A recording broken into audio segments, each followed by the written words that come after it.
Part One, Chapter 6 of The Valley of Fear.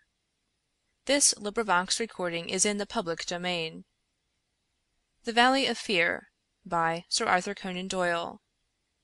Part One, Chapter 6 A Dawning Light. The three detectives had many matters of detail into which to inquire, so I returned alone to our modest quarters at the village inn. But before doing so, I took a stroll in the curious old world garden which flanked the house. Rows of very ancient yew trees, cut into strange designs, girded it round. Inside was a beautiful stretch of lawn, with an old sundial in the middle, the whole effect so soothing and restful that it was welcome to my somewhat jangled nerves. In that deeply peaceful atmosphere one could forget, or remember only as some fantastic nightmare, that darkened study with the sprawling blood-stained figure on the floor. And yet, as I strolled round it and tried to steep my soul in its gentle balm, a strange incident occurred which brought me back to the tragedy and left a sinister impression in my mind. I have said that a decoration of yew trees circled the garden. At the end farthest from the house they thickened into a continuous hedge. On the other side of this hedge, concealed from the eyes of any one approaching from the direction of the house, there was a stone seat. As I approached the spot I was aware of voices. Some remark in the deep tones of a man, answered by a little ripple of feminine laughter. An instant later I had come round the end of the hedge and my eyes lit upon Mrs. Douglas and the man Barker before they were aware of my presence. Her appearance gave me a shock. In the dining room she had been demure and discreet. Now all pretense of grief had passed away from her. Her eyes shone with the joy of living, and her face still quivered with amusement at some remark of her companion. He sat forward, his hands clasped and his forearms on his knees, with an answering smile upon his bold, handsome face. In an instant, but it was just one instant too late, they resumed their solemn masks as my figure came into view. A hurried word or two passed between them, and then Barker rose and came towards me. " Excuse me, sir," said he, " but am I addressing Dr. Watson?" I bowed with a coldness which showed, I dare say, very plainly the impression which had been produced upon my mind. " We thought that it was probably you, as your friendship with Mr. Sherlock Holmes is so well known. Would you mind coming over and speaking to Mrs. Douglas for one instant?" I followed him with a dour face. Very clearly I could see in my mind's eye that shattered figure on the floor. Here, within a few hours of the tragedy, were his wife and his nearest friend laughing together behind a bush in the garden which had been his. I greeted the lady with reserve. I had grieved with her grief in the dining room. Now I met her appealing gaze with an unresponsive eye. " I fear that you think me callous and hard-hearted," said she. I shrugged my shoulders. " It is no business of mine," said I. " Perhaps some day you will do me justice. If only you realized "" There is no need why Dr. Watson should realize," said Barker quickly. " As he has himself said, it is no possible business of his." " Exactly," said I, " and so I will beg leave to resume my walk." " One moment, Dr. Watson," cried the woman in a pleading voice. " There is one question which you can answer with more authority than anyone else in the world, and it may make a very great difference to me. You know Mr. Holmes and his relations with the police better than anyone else can. Supposing that a matter were brought confidentially to his knowledge, is it absolutely necessary that he should pass it on to the detectives?"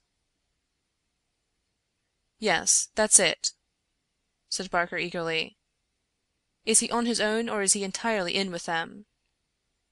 " I really don't know that I should be justified in discussing such a point." I implore that you will, Dr. Watson. I assure you that you will be helping us — helping me greatly, if you will guide us on that point." There was such a ring of sincerity in the woman's voice that for the instant I forgot all about her levity, and was moved only to do her will. " Mr. Holmes is an independent investigator," I said. " He is his own master, and would act as his own judgment directed. At the same time, he would naturally feel loyalty towards the officials who were working on the same case, and he would not conceal from them anything which would help them in bringing a criminal to justice. Beyond this I can say nothing, and I would refer you to Mr. Holmes himself if you wanted fuller information." So saying, I raised my hat and went upon my way, leaving them still seated behind that concealing hedge. I looked back as I rounded the far end of it, and saw that they were still talking very earnestly together, and, as they were gazing after me, it was clear that it was our interview that was the subject of their debate. " I wish none of their confidences," said Holmes, when I reported to him what had occurred. He had spent the whole afternoon at the Manor House in consultation with his two colleagues, and returned about 5 with a ravenous appetite for a high tea which I had ordered for him. " No confidences, Watson, for they are mighty awkward if it comes to an arrest for conspiracy and murder." " You think it will come to that? " He was in his most cheerful and debonair humor. " My dear Watson, when I have exterminated that fourth egg I shall be ready to put you in touch with the whole situation. I don't say that we have fathomed it — far from it — but when we have traced the missing dumb bell "" The dumb bell ! Dear me, Watson, is it possible that you have not penetrated the fact that the case hangs upon the missing dumb bell?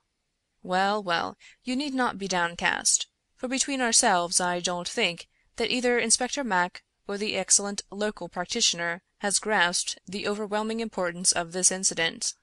One dumb bell, Watson! Consider an athlete with one dumb bell. Picture to yourself the unilateral development, the imminent danger of a spinal curvature. Shocking, Watson, shocking." He sat with his mouth full of toast, and his eyes sparkling with mischief, watching my intellectual entanglements. The mere sight of his excellent appetite was an assurance of success, for I had very clear recollections of days and nights without a thought of food, when his baffled mind had chafed before some problem while his thin, eager features became more attenuated with the asceticism of complete mental concentration. Finally he lit his pipe, and sitting in the inglenook of the old village inn, he talked slowly and at random about his case, rather as one who thinks aloud than as one who makes a considered statement. "A lie, Watson. A great, big, thumping, obtrusive, uncompromising lie. That's what meets us on the threshold. There is our starting point. The whole story told by Barker is a lie, but Barker's story is corroborated by Mrs. Douglas. Therefore she is lying also. They are both lying and in a conspiracy. So now we have the clear problem. Why are they lying, and what is the truth which they are trying so hard to conceal? Let us try, Watson, you and I, if we can get behind the lie and reconstruct the truth. How do I know that they are lying? Because it is a clumsy fabrication which simply could not be true. Consider. According to the story given to us, the assassin had less than a minute after the murder had been committed to take that ring, which was under another ring, from the dead man's finger, to replace the other ring, a thing which he would surely never have done, and to put that singular card beside his victim. I say that this was obviously impossible.